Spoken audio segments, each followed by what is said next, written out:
Okay. Here's my extemporaneous attempt to explain to you the inverted world. Inverted world. This is the true nature of the universe, the inverted world. Okay? That means Earth as you know it, as you've learned to understand Earth, even from a little toddler in grammar school, you have been taught wrong. Earth is not a planet. Okay? Earth does not spin. There is no spin to the Earth. Regardless of what you've been told a lie. It's not true. There is no spin to Earth. Earth is inverted. What does that mean, inverted? Well, that means that the surface of the Earth on which you stand on curves upward. So if this is you,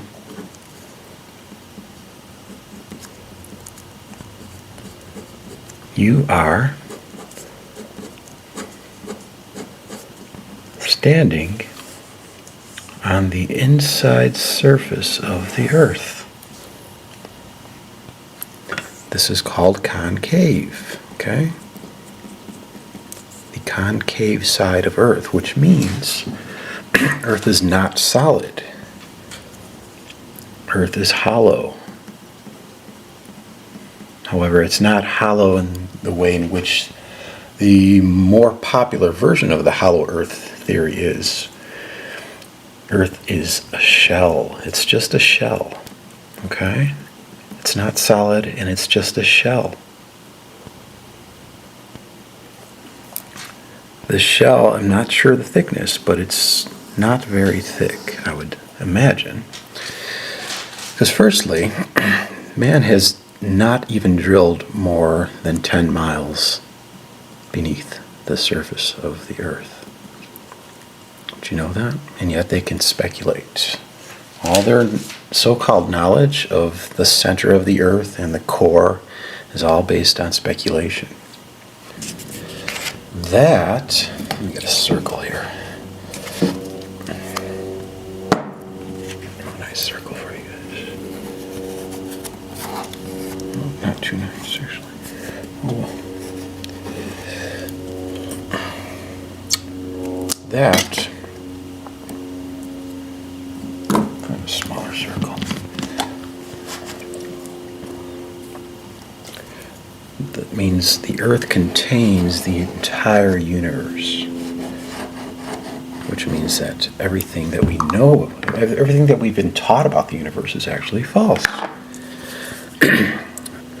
There's a vast scale difference and a vast distance difference than what we've been taught, because we know that Earth is 8,000 miles wide, right? But I'm saying the water, the oceans are on the inside. The continents are on the inside of the Earth. Okay? So, what's up in the center? Well, in the center is the celestial sphere. There's a sphere up in the middle of the Earth. And I'm drawing these dots to signify stars. All the stars are very tiny, okay? Stars are created by a term called sonoluminescence. Sonoluminescence, which is basically nuclear fusion, but at a very small scale. It can be created in a laboratory, in a jar, in a beaker, not a jar, but a glass beaker in water. Okay, so basically, in this beaker, when you are penetrating sound effects, it's creating this little spark of light inside the liquid, inside a beaker. So sonoluminescence is the idea of bombarding the center of this liquid with sound. and it creates a little burst, a little bubble of light, okay? Sometimes you'll see actually what the scientists will tell you, they call it, you'll see like a little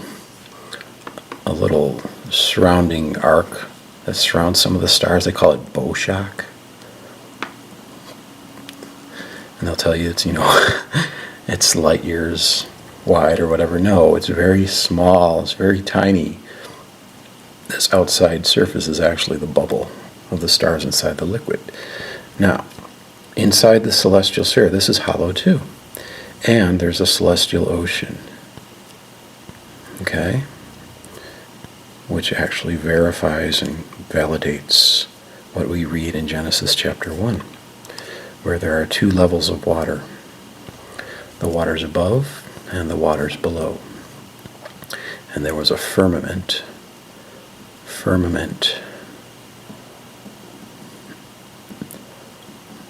which was created. This is a hard surface, and I believe it's created out of glass. Okay, this is the initial firmament. Later, after the flood, there's a secondary firmament that was created. But inside this chamber here, it's hollow, and there's sound being reverberated from the center. And what is in the center, I get a straight edge here, is, well, I'll just do by hand, a octahedron, okay, which is basically two pyramids turned on each other, like that, okay? There's an octahedron in the center of heaven, which is in the center of the earth. The book of Job, chapter 38, very significant chapter. Verse 33 says that the ordinances of heaven take dominion of inside the earth. Heaven is inside the earth. Heaven is inside the earth. What's also inside the earth? Let's go back a little bit. Genesis chapter 1, okay? At the apex of this magnetically charged, magnetically powered octahedron, if you got the positive side here and the negative side here, is the apex where it's generating the source of the light. This is where the light is originating from. Notice also, too, there are four corners at the base of this octahedron. Okay, that is what is referred to in the Bible as the four corners of the earth. Okay? Four corners of the earth. Notice also, too, here, there's a magnetic equilibrium.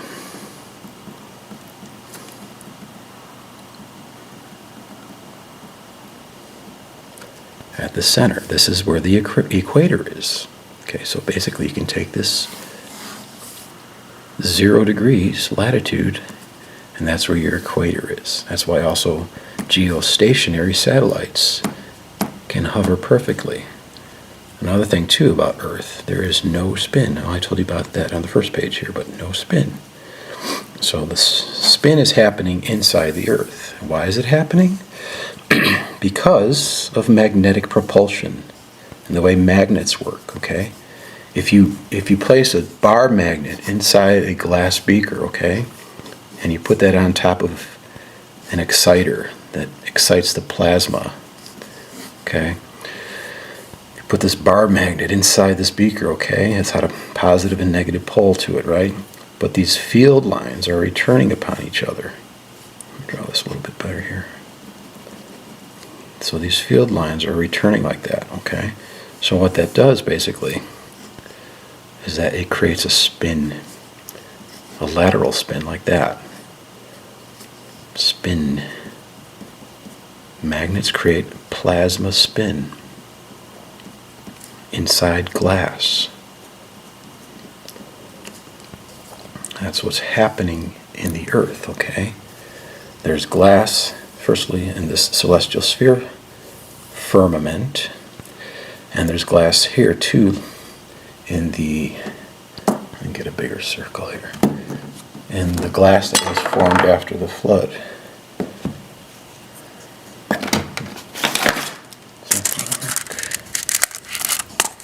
No, that's too big. How about this ashtray? That's a good one. Try that. Okay.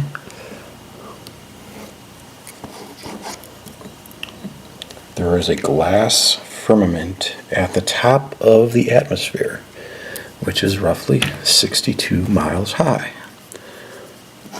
62 miles. Glass. That was created after the flood. Okay, let's back up a little bit, okay? In the beginning, God created the heavens and the earth was without form, which was meaning basically that earth in that instance meant land. So the land was not seen, okay? It was without form. And darkness moved over the face of the deep. Well, yeah, so there was already a spin happening. And the Spirit of God moved upon the face of the waters, okay? So, and then let there be light, okay? Then the light flicked on, okay? So the light inside the sphere is being refracted, because refracted means it's being bent, okay? Light is being bent, especially inside a curve. It's going to curve. Light is going to curve because of the refraction. So at the top of this apex of this pyramid, this light is bending over like that, because initially it's shooting out straight, vertically, but it's bending around like that, okay? So the light and the Spirit of God is moving, okay, magnetically charged. So we're spinning already. We're spinning in this lateral motion continually. This is happening every 24 hours, okay?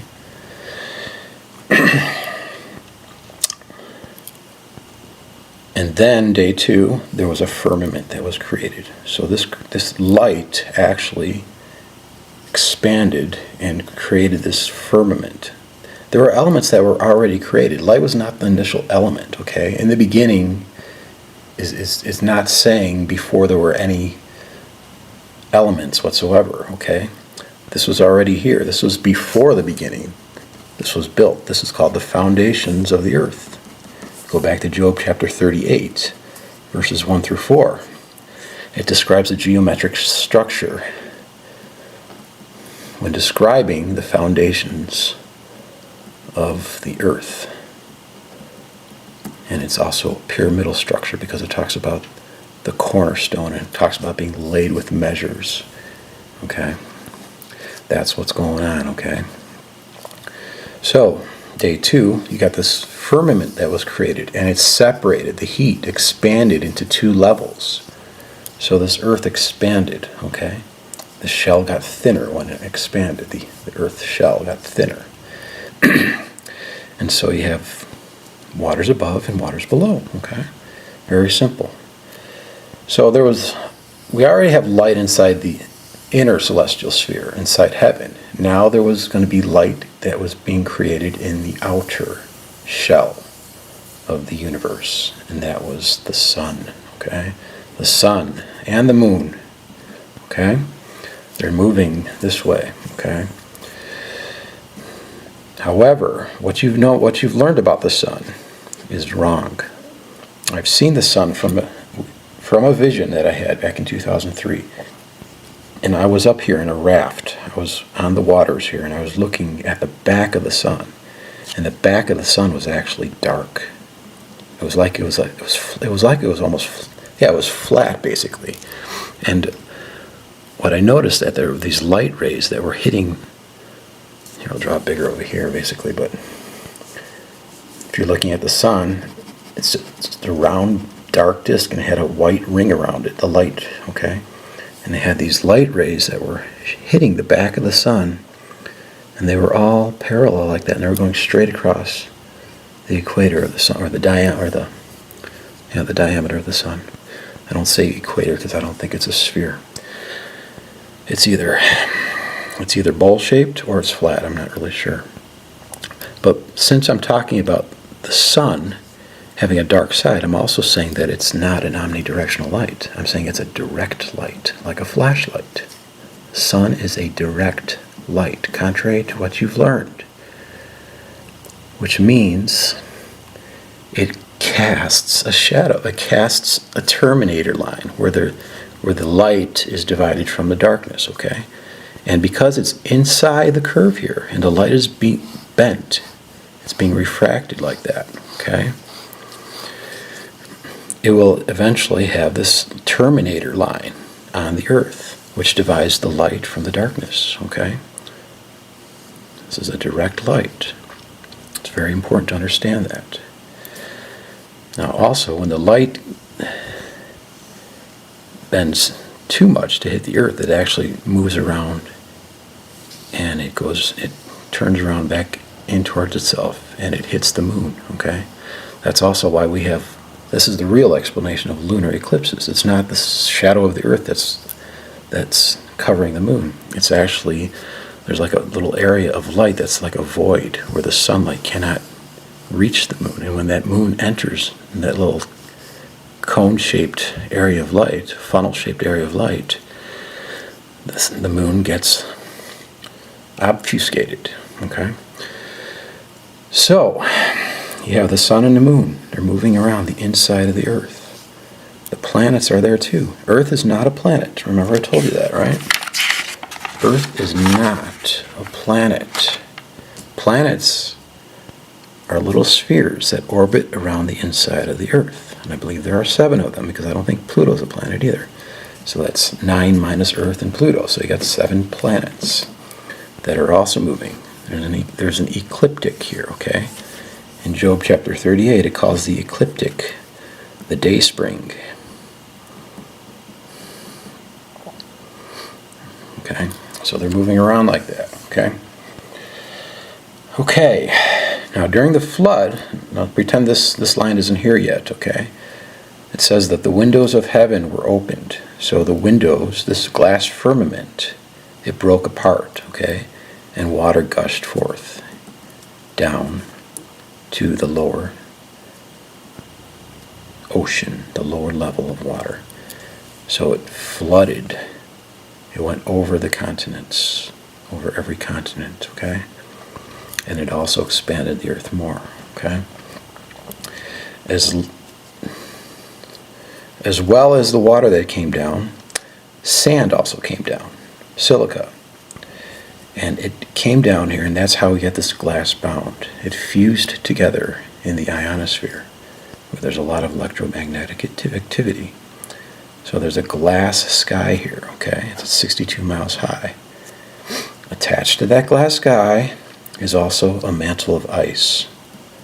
Going back to Job 38, verse 22, verse 29, it's called the hoary frost of heaven. Hoary frost of heaven. Hoary frost of heaven.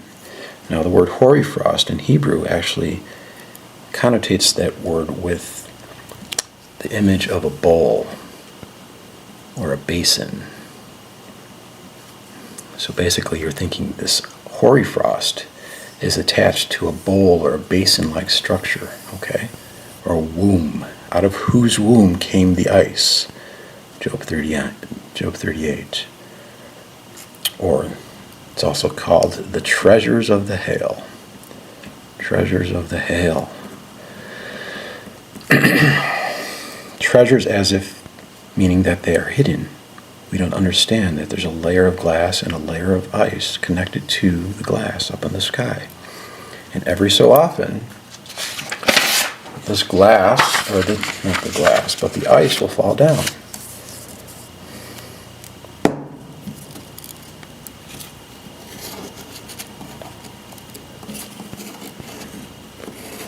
And they call those, they have a fancy word for it, they call them megacriometeors. Ice chunks. Ice chunks. Mega. Cryo. Meteor. It's a big mystery, the origin of where these megacriometeors are coming from, because some weigh as much as 1,500 pounds, and they have been falling for centuries, so prior to the invention of aviation. Okay, so they're not falling from airplanes. It's not airplane discharge from the lavatories, because that ice is actually dyed blue. And when that does fall to the ground, you notice the difference. And they're not as big either. This is why scientists can't tell you where the ice is coming from, because they do not accept this model of the universe, this accurate model of the universe. Everything is tiny, okay? Everything is small. There's plenty of physical evidence for the fact that there is glass in the sky. Okay? There's tektites. Scientists consider tektites a mystery. They don't know where tektites came from. Whether it came from extraterrestrial origins or terrestrial origins, they can't make up their mind. It has no cosmic ray exposure. So basically it's not coming from above the atmosphere, because the atmosphere, hey, guess what? It blocks out cosmic rays. Well, why does it block out cosmic rays in the first place? Because glass blocks out cosmic rays. That's why. Okay. And it's not they can't figure out either where they can't, I mean, it doesn't come from the ground either, basically, because there's many holes in that theory. There's no meteor craters where these tektites have fallen. Tektites are, let me explain tektites to you. They're molten, it's basically molten glass. Some are in the form of like dumbbells, like that. Some are in the form of buttons, like that. Well, what they're showing is they're showing aerodynamics in their shapes, like they were flying through the air at a high velocity, and they were also molten. Aerodynamic shape. But it's a mystery. To them, to me it's not a mystery. It's very simple where they came from. Fusion crust on meteorites. Fusion crust. One of the main features on meteorites, and the way to detect whether a rock is a meteorite or if it's just a terrestrial rock, is that it's covered with a glass coating, about 1 millimeter thick. It's burnt glass. Burnt glass coating of a meteorite, okay? If you peel away that coating, you'll see the rock beneath. And the very interesting thing is that the chemical makeup of the rock is different than the fusion crust. It's like they came from two different origins, and they did. They'll give you the conventional explanation that they call it ablation, where basically the rock is going at a very high speed and it's burning through the atmosphere, and they're saying that the glass from the inside of the rock is formulating and encapsulating the rock with this burnt glass. Well, that's not true. First of all, there's no in-between layer of like a glass rock composite. It's two different distinct surfaces. It's two different distinct materials, okay?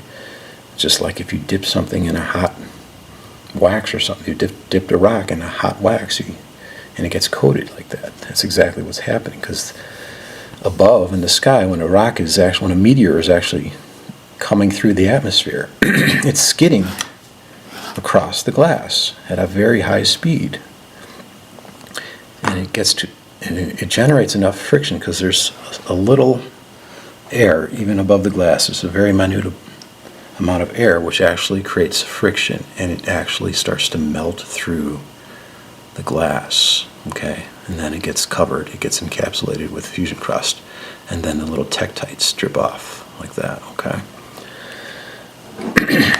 Another reason why there's glass in the sky, when the meteor does enter through the atmosphere, excuse me, there's a thing called triboluminescence. Triboluminescence. Which is basically when you rub two surfaces together, especially if one of them is quartz or silicon dioxide, which is glass, against another surface like that, it will light it will create light. It creates light. So sometimes at nighttime, when a meteor crashes through the glass sky, it will create triboluminescence and will light up the entire sky just as if it were daylight. I'm sure you've seen some of that. You've seen that before, or video footage of that, or they've shown you that before, okay? Move on over here, another piece of evidence that there's glass in the sky. Auroras borealis, okay, or auroras australis, however you say that. Auroras are a direct result of electrons being shot at glass, at an obstacle. Scientists will compare the auroras to an old CRT TV tube, basically, with the electron gun in the back here, okay? And the electron gun is shooting these electrons. And there's phosphorus coated onto this glass here. When the electrons hit the glass, it causes the glow. That's really what's happening here, basically. The sun is shooting the electrons and it's hitting the glass. And at the higher latitudes, it's creating the glow. You see the glow there. I'm not really sure why it's happening at the higher latitudinal regions, but maybe you guys can tell me that. Okay, so auroras are created because of glass. Ozone generation. Ozone generation. You could smell the glass in the sky, okay? After a thunderstorm, you smell that fresh scent that you smell.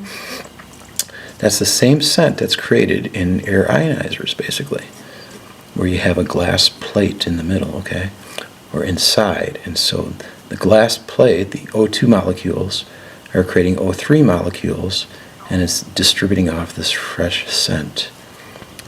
So basically they have the oxygen molecules after a thunderstorm electromagnetically creating O3.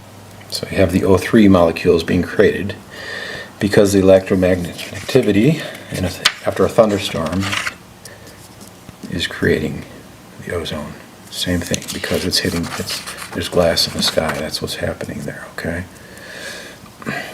Another reason that we have glass in the sky is because, to draw a little cross section here, here's the earth, here's the water, whatever, here's the clouds in the sky. A thunderstorm, you have the lightning beneath the clouds, right? But you also have upper atmospheric lightning. Upper atmospheric lightning.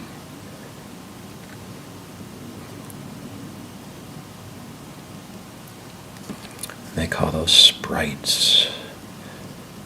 Sprites. So in here you have these. It's kind of like a funnel shape here, but it has a top to the sprites. Basically, it gives off this disc-like plasma discharge, and they call those elves. And the altitude of the elves is 62 miles high, or 100 kilometers. That's how we know the height of the glass ceiling. Same thing with auroras. They say the bottom, the lowest part of the aurora, basically, is at 62 miles, 100 kilometers. So that's where we get the 62 miles from.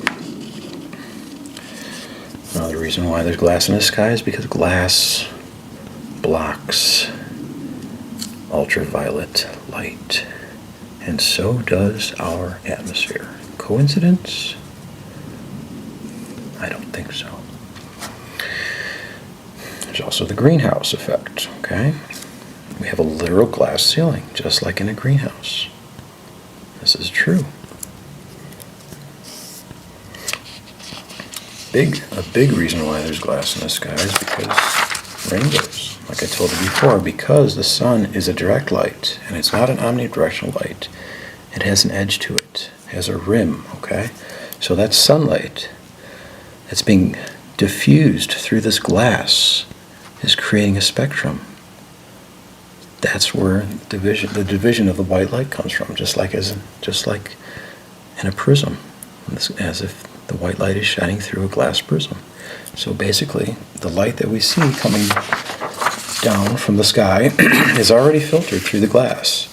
And that glass, filtered light, is projected onto reflective water vapor.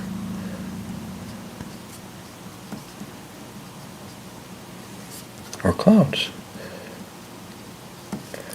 That's all it is. The clouds are not the source of the rainbow, folks. Clouds are only the surface of projection. Same thing with a garden hose. If you're holding a garden hose, okay? You're spraying out the spray. That's not the origin of the rainbow. The reflective water is just the surface of projection.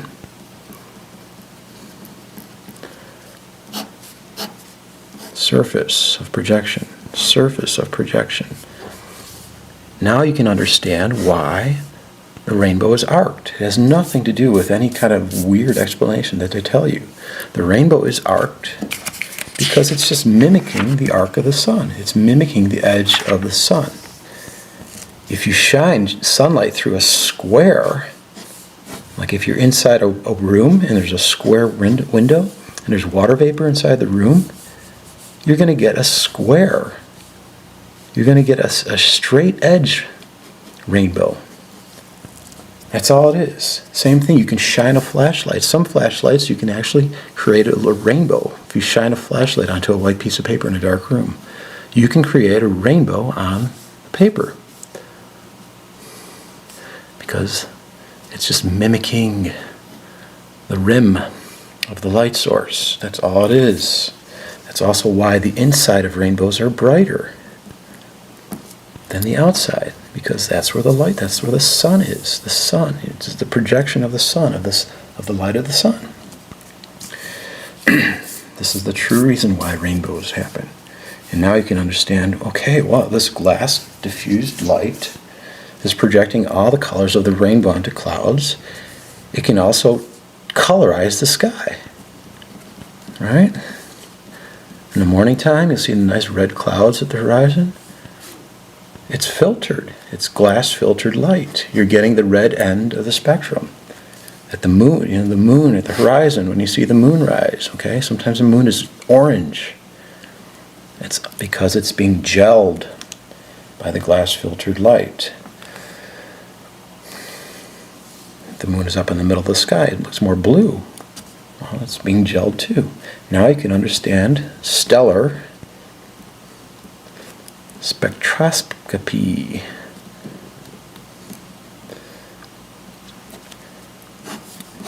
It's a farce.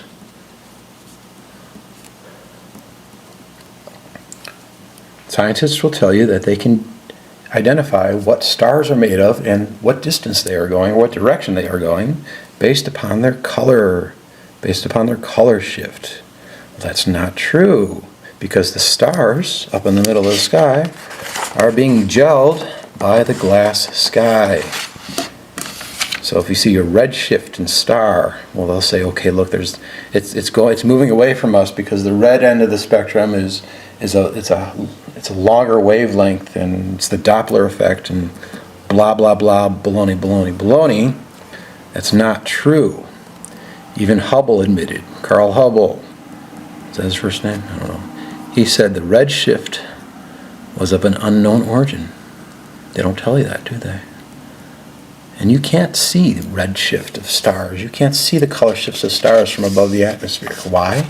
Because it's just simply glass, guys. It's just simply glass. Glass is coloring the sky. This glass is also found in Egypt. Pieces of it fell down in the Libyan desert.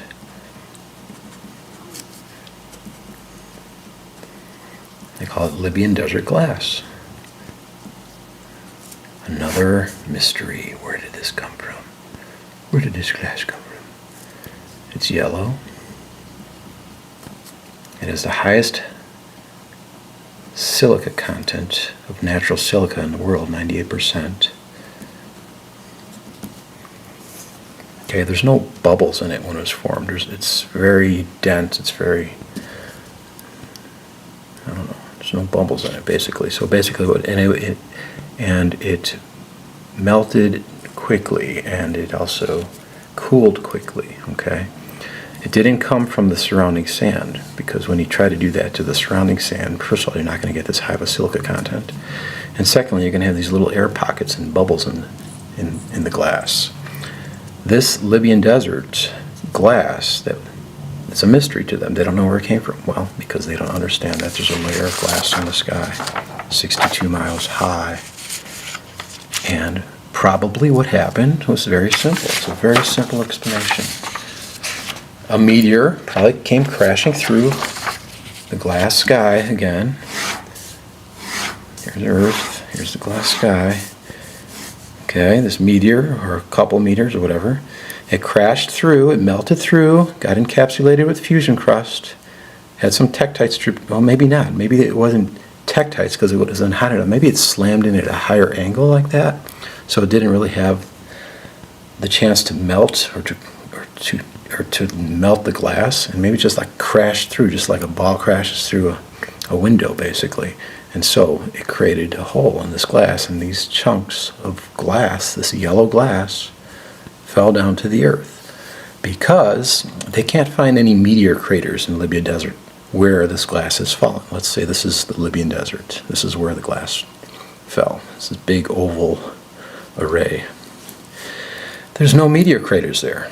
Well, if you understand physics and velocity, this meteor is going very fast, okay? So it's going to fall very far away from where the glass fell, because the glass is not moving, okay? So the glass falls here, the meteor falls there. Very simple. Very simple explanation. Okay. Now, let's talk about the ice. Oh, I did talk about the ice a little bit.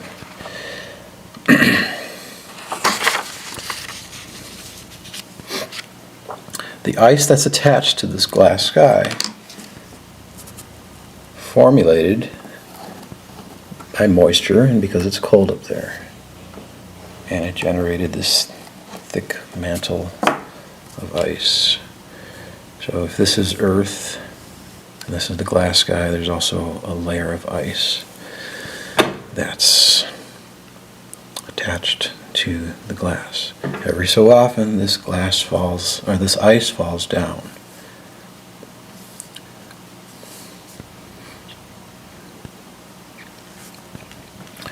Usually probably due to man-made generated heat that's created in metropolitan areas through exhaust fumes or whatever. That's why they spray the skies with contrails. They're not chemtrails, they're contrails.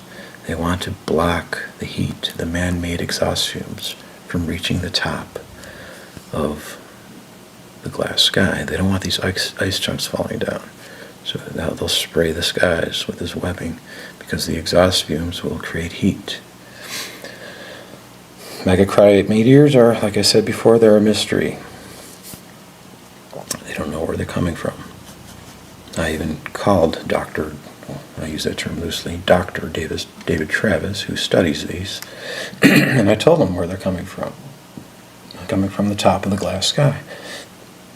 I gave him much evidence that there is a glass sky, and he's like, oh no, well the atmosphere's been so thoroughly studied over the years. Well, no, it's just that you haven't been informed because the powers that be didn't really tell you what's really going on. They know about this. This is the true form of the world. Okay, let's go back to what's going to happen prophetically based on what happened in the past. Because everything is moving electromagnetically, gravity is, for the most part, a fictitious force. It has nothing to do with gravity. It's all electromagnetism, basically. They can stop. The celestial orbs can stop in the sky if there is an abeyance, if there's a halting of the electromagnetism. And that's what happened before 3,500 years ago.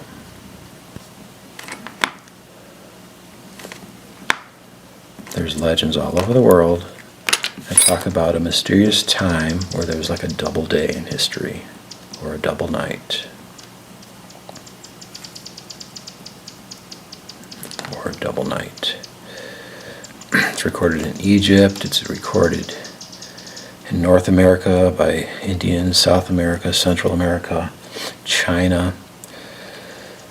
You can just Google geocentricity and Joshua's long day, and it's also mentioned in the Bible, like I said before. Joshua chapter 10. Joshua chapter 10. In Joshua chapter 10, let me get it for you here. It notes that Joshua commanded the sun to stop and the moon to stay. Evidently, so he wanted to have more daylight to finish his battle, okay? Joshua chapter 10.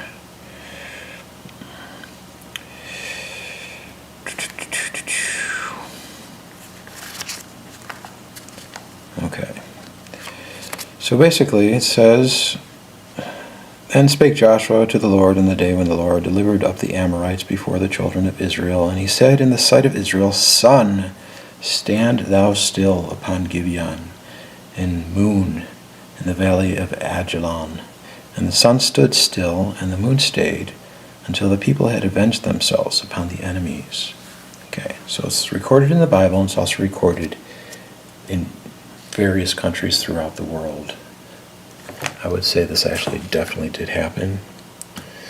And it can't happen if the world is spinning, like I told you before in other videos. If you have a theoretical universe where the Earth is a convex spinning planet, and the sun actually literally stopped in the sky, which it was already been testified by many different people, theoretically you would have to conclude that the Earth would have to stop spinning. And if that actually happened, if the Earth was spinning in the first place, there would be a major whiplash of all the oceans covering continents. That's not how it happened. The sun didn't stop because the Earth stopped, because the Earth doesn't spin in the first place. The sun stopped because the sun was actually moving inside the Earth, and it stopped due to an absence of electromagnetism. So, going back to Joshua chapter 10, the verse before that, it says, "And it came to pass, as they fled from before Israel, and were in the going down to Beth Horon, that the Lord cast down great stones from heaven upon them unto Azekah, and they died. There were more which died with hailstones than they whom the children of Israel slew with the sword." So hailstone and sun stop, okay? If the sun stops, hail falls. There is the connection. If the sun stops, hail falls. If the sun stops again, you can conclude that it's very likely that hail will fall again. Now, let's look at some of the verses in the Bible where it talks about hail falling, okay? Go to Isaiah chapter 28. Isaiah 28.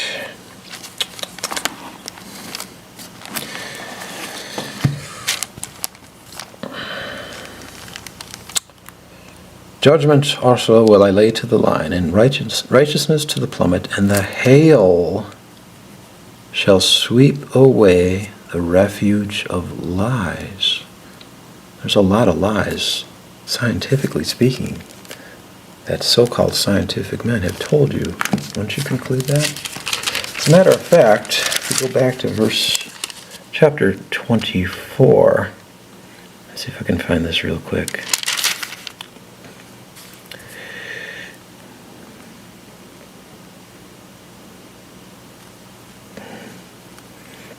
Let me see if first one, verse 1. It says, Behold, the Lord maketh the earth empty, and maketh it waste, and turneth it upside down, and scattereth abroad the inhabitants thereof.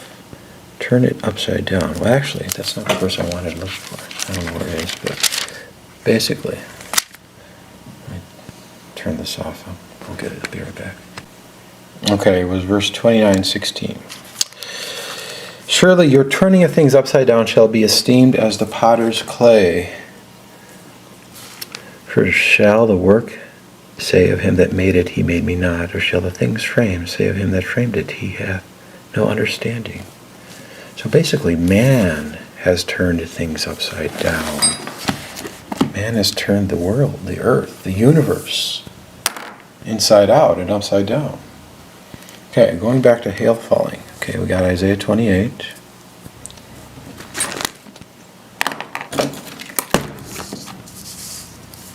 Isaiah 28.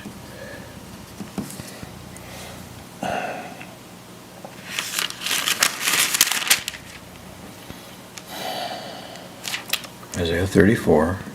It says, the heaven shall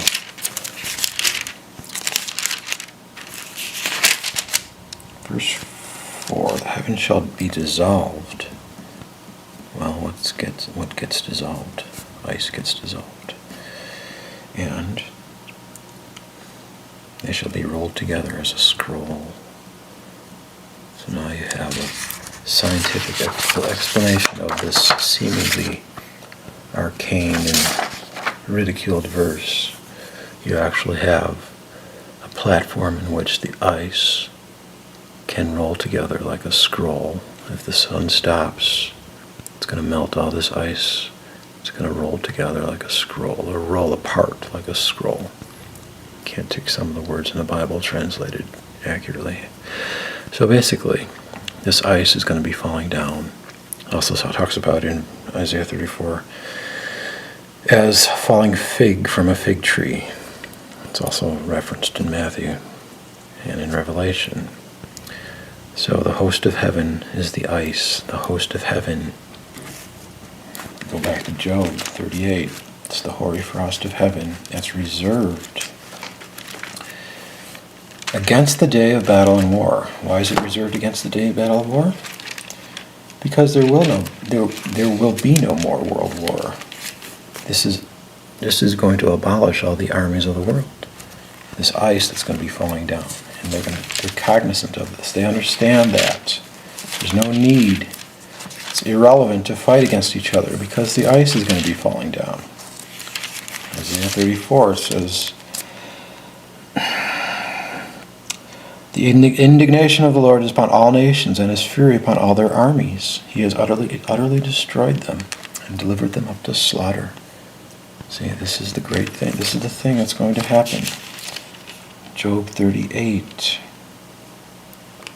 22. Hast thou entered into the treasures of the snow, or hast thou seen the treasures of the hail, which I have reserved against the time of trouble and against the day of battle and war? Now, let's talk a little bit about the sun stopping.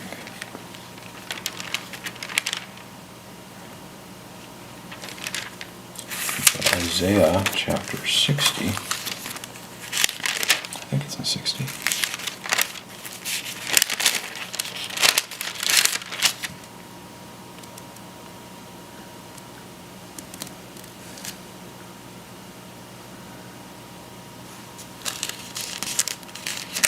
It's 61.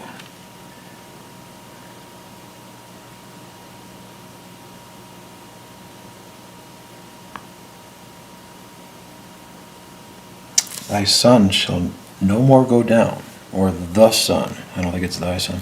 The sun shall no more go down. That's verse 20. Neither shall the moon withdraw itself. So what's going to happen? It sounds like the sun is going to stop there, doesn't it? There's also another verse, I can't find it now, but it says the sun will be ashamed. Why will it be ashamed? Because it's going to be hiding behind the moon. So I'm foreseeing This is a possibility. I'm not saying it's going to happen, but November 13th, 14th eclipse over Australia. Will the sun stop? Will the moon stop? Will they align themselves up?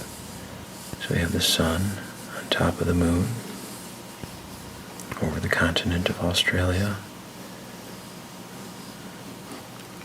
Will the sun cast a shadow, the moon shadow, on the ground?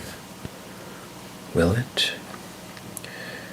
In the book of Zechariah, it talks about it, a day where it's actually not day nor night.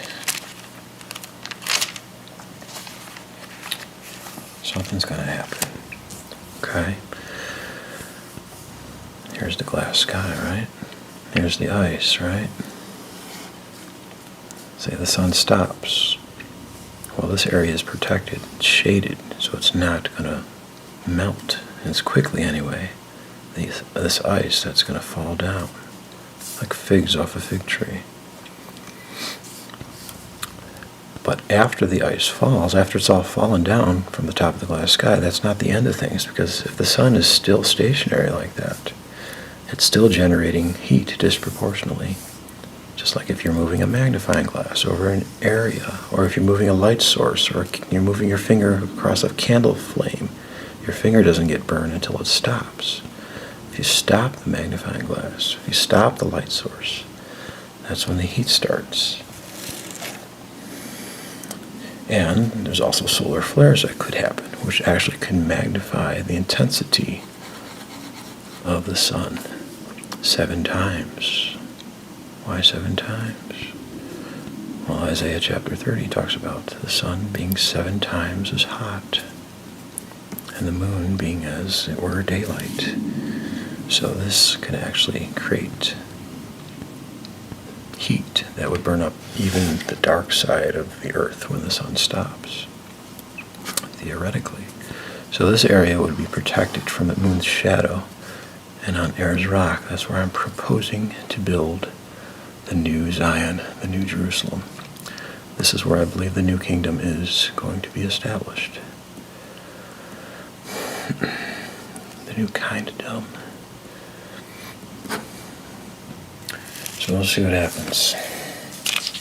Okay, well that's enough for now. I'm getting tired of talking. Bye.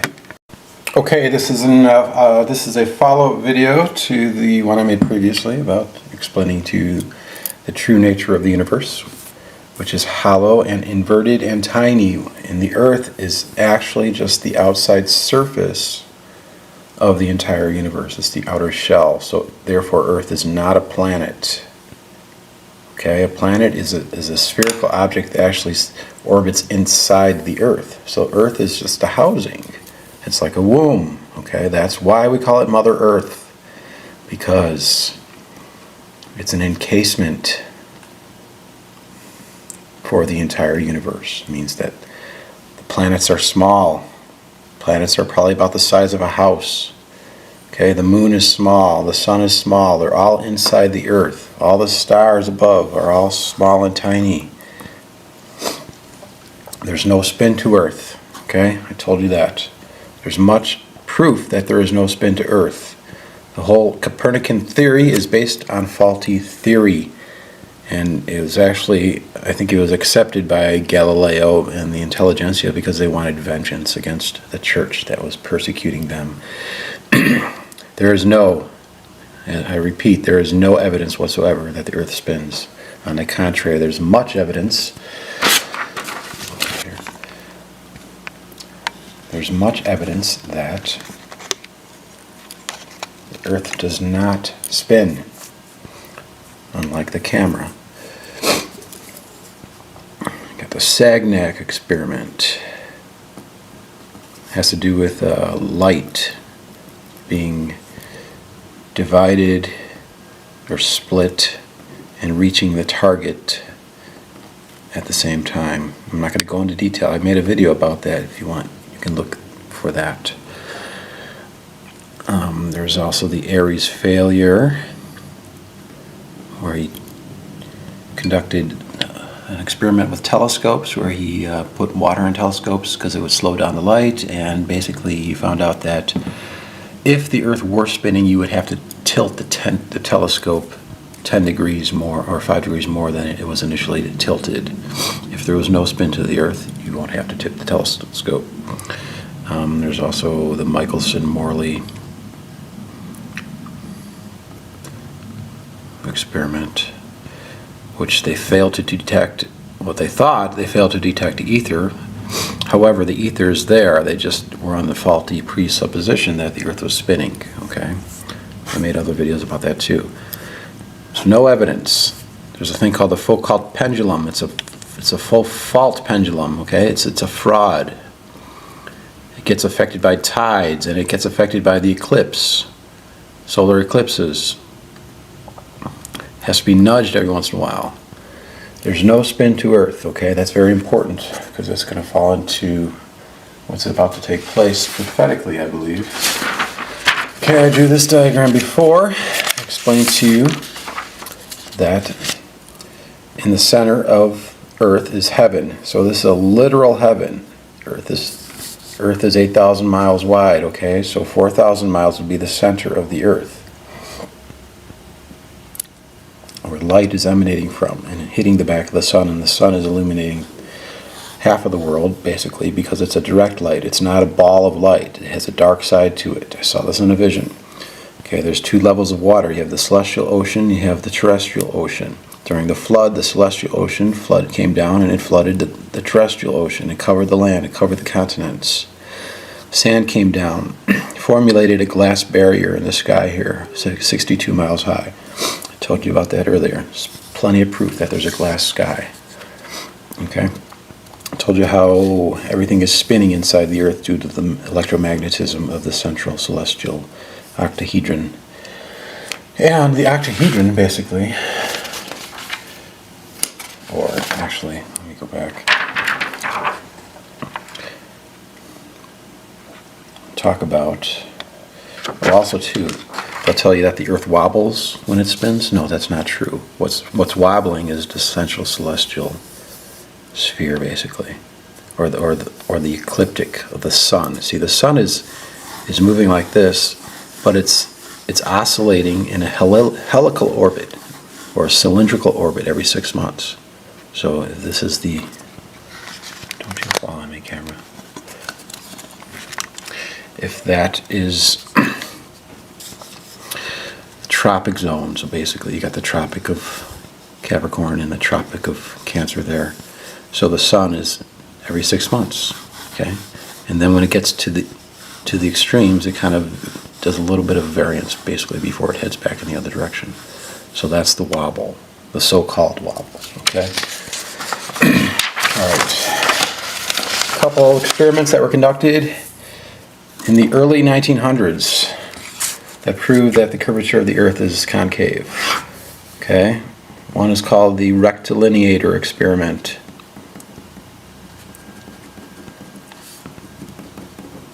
Okay, the second one is called tamarack, mine shaft, plumb bob experiment. These two experiments they prove that the curvature of the Earth is curving upward. First one was conducted by Cyrus Teed. Cyrus Teed. This was back in 1897. Cyrus Teed was actually the first man to propose that the Earth was inverted. And he met a lot of scorn and criticism, just kind of like how I am doing too. He also believed in reincarnation. I wonder if there's a connection there. Anyway, he had a commune down in Florida, on Naples Beach in Florida. He developed a series of perpendicular apparatuses, 12 feet long, okay? Perfectly straight, reinforced this way, reinforced here, perfectly plumb, perfectly level. He hung them on these little stands, not little stands, they're about 8 feet tall stands. Okay? He hung these rectilineator bars on these stands here.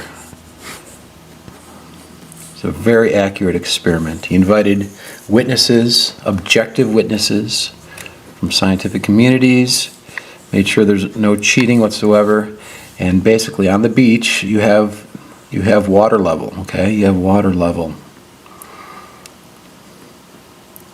This camera's not being straight. You have a water line, okay? That's your water level, okay?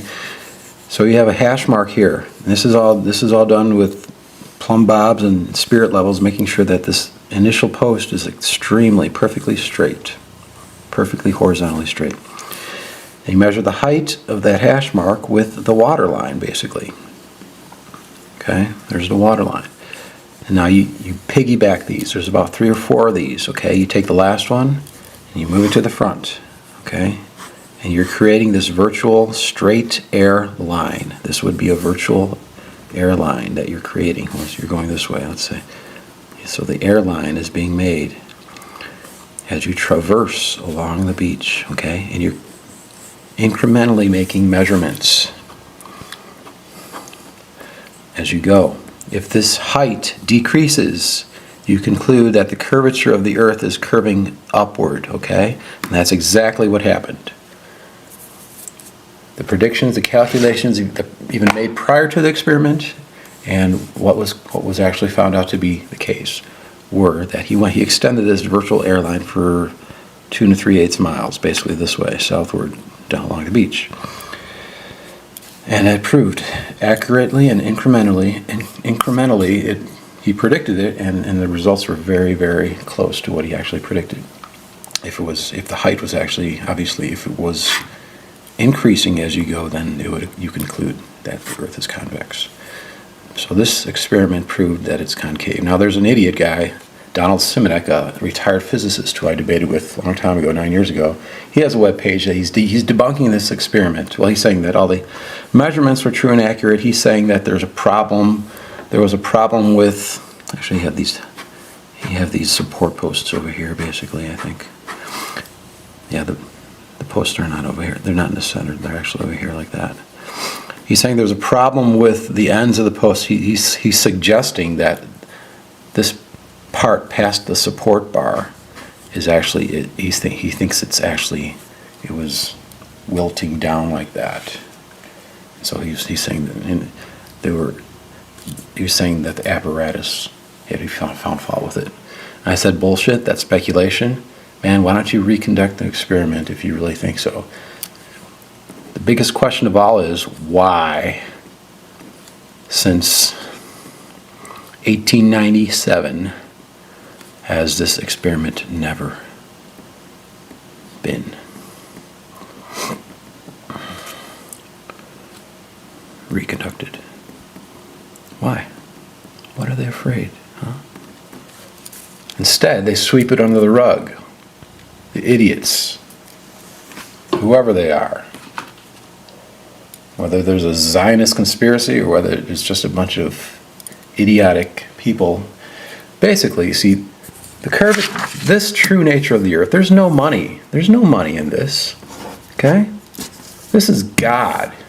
You can either love God and love the false way or love money. There's no money in believing, in telling people the true nature of the world, of the universe. But there is judgment. There is judgment day approaching, because this true and accurate model of the universe actually proposes the fact that the sun could stop because the Earth is stationary and the sun is moving. Yeah, well, see, mankind doesn't want to admit that. They don't want to acknowledge that. Okay. The second one I want to tell you about was this Tamarack mine shaft in Michigan, Tamarack, Michigan.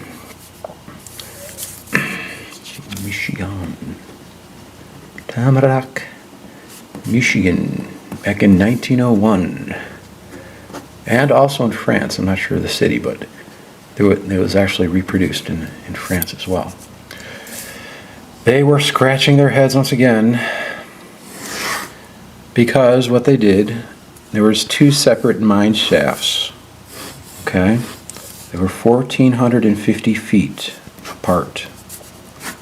They were also 1,450 feet deep. Okay, there was a well between the 2 shafts.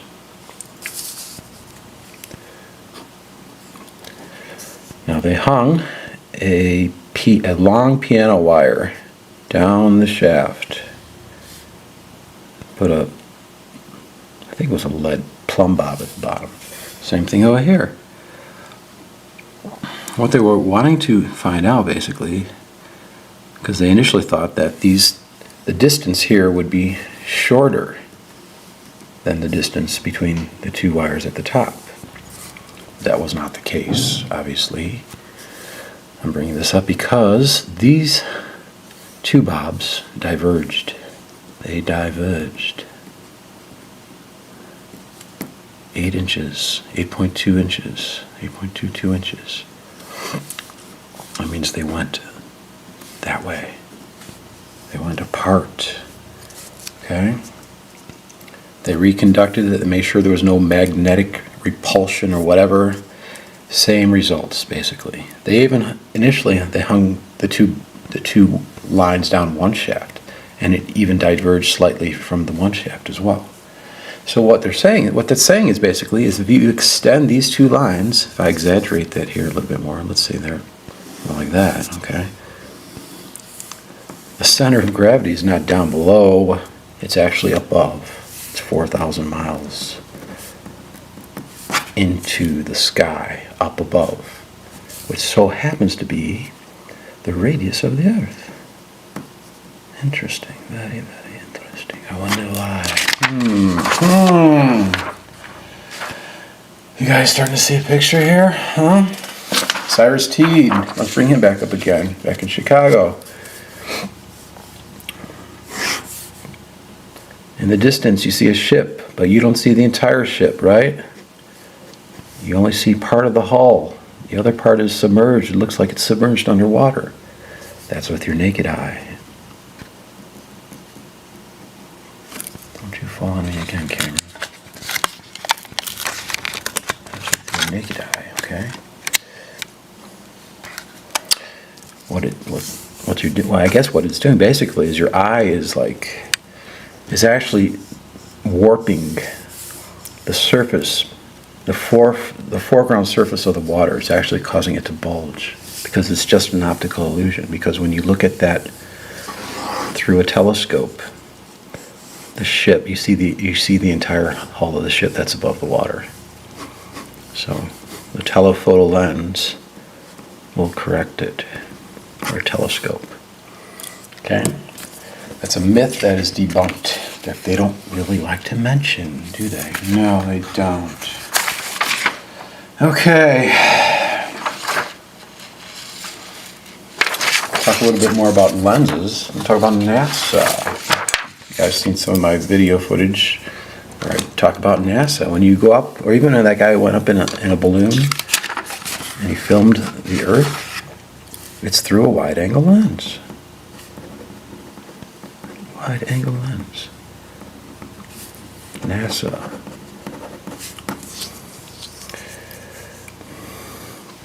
Skullduggery. They know. They know they're just spinning inside the Earth. What they do is they'll take a time-lapse footage of, you ever see that where it looks like, they're going across the Earth, and you see the contents. Well, first of all, the land masses that they're showing you, they're completely blown out of proportion. Okay? Whenever they show you an image of the Earth, okay, whatever's in the middle, whatever land mass is in the middle, let's say North America is in the middle there, okay? You're going to see this out of proportion, landmass because it's going through a wide angle. And that's what they do. They're only probably about 100 to 150 miles high. And they're just taking a camera with a fisheye lens and just pointing it straight down to the ground. Don't fall on me, camera. And that's you can do this. You can do the exact same thing in reverse. If you're on the ground, take a fisheye lens and point it straight up to the sky, and the sky will look like a planet. Reinforce this camera here. Okay, it's the same thing. You can look at the sky. You'll see the clouds in the sky, right? It looks like a planet. It's just a fisheye lens, basically. That's all they're doing. So when they're making this moving footage of traversing across the Earth, well, first of all, this is not a true accurate horizon. They're just a wide-angle lens. Secondly, the landmass is out of proportion. Thirdly, what they don't show is they don't pan the camera left to right when they're going forward. Because if they did, this curved line, this so-called horizon line, would stay the same. Now, if the Earth was truly convex and you're traversing across it like that, at that altitude, and you panned left to right, the entire sphere would move out of the picture frame. That's another way you can detect it too. Same thing with that one balloon guy. Check out his video. He pans across a little bit like that, and the horizon, the so-called horizon, stays the same. That wouldn't happen. Same thing if you're on an airplane, you're looking out a window. Okay, you're in the Concorde, right? Wrong. It's straight. It's just an optical illusion, because what you're doing basically, what you're seeing out the window, you're seeing the clouds. Even you don't see a curvature when you're in a commercial aircraft, and I guess when you're in a Concorde you may, but that's not a true curvature of the Earth. From your naked eye, okay, folks, you cannot see curvature of the horizon. It's a fallacy. It's a hoax. It's a myth. You can only see curvature through a wide-angle lens. And another very important thing of the horizon and how you view it is that it's at your eye level. It always stays at eye level, no matter how high, no matter how high you're at, no matter what altitude you're at. The horizon's always going to be at eye level. So you're looking out that airplane window and you see the horizon, see the clouds. It's always at your eye level. If you're truly on a convex ball, okay, the horizon, first of all, would not be at your eye level. It would be lower. It would be down by here, and you would see more curvature like that. But that's not the case. This is not how it is. This is true. This is reality. It's an optical illusion, folks. It's trickery.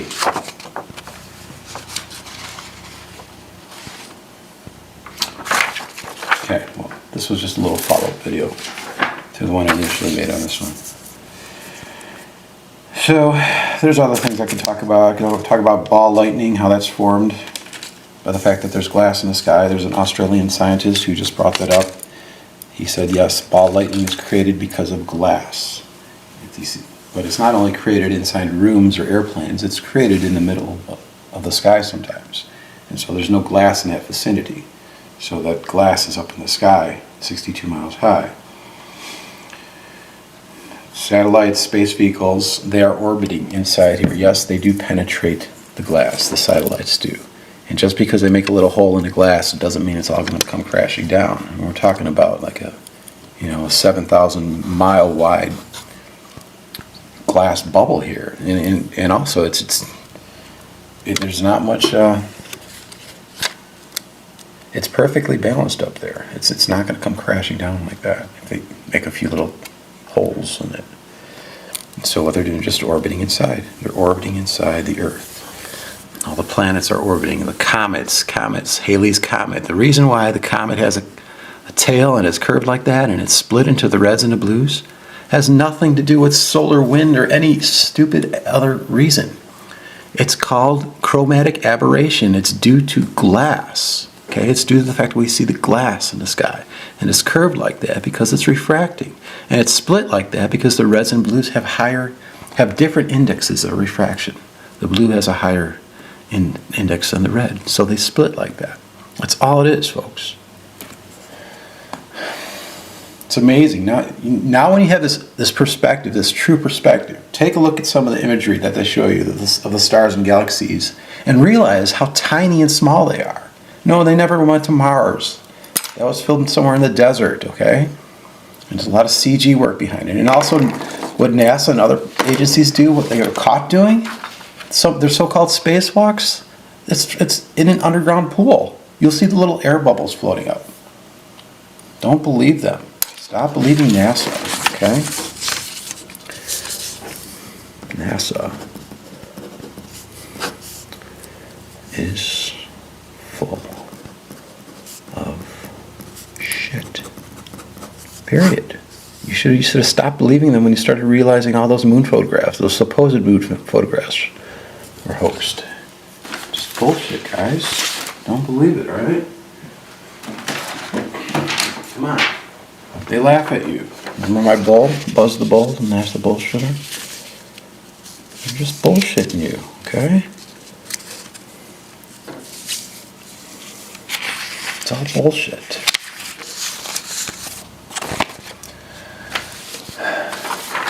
Don't be fooled anymore, okay? Humble yourself. Admit it. What's keeping you from admitting it is your pride, you scientific man. But this is true science. This is the truth.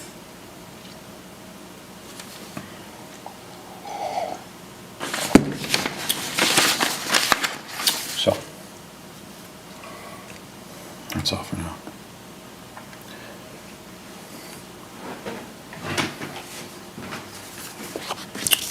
That's the seal. That's my seal. That's the seal of the living God. And that will be implemented upon humanity to bring peace to the people of the world.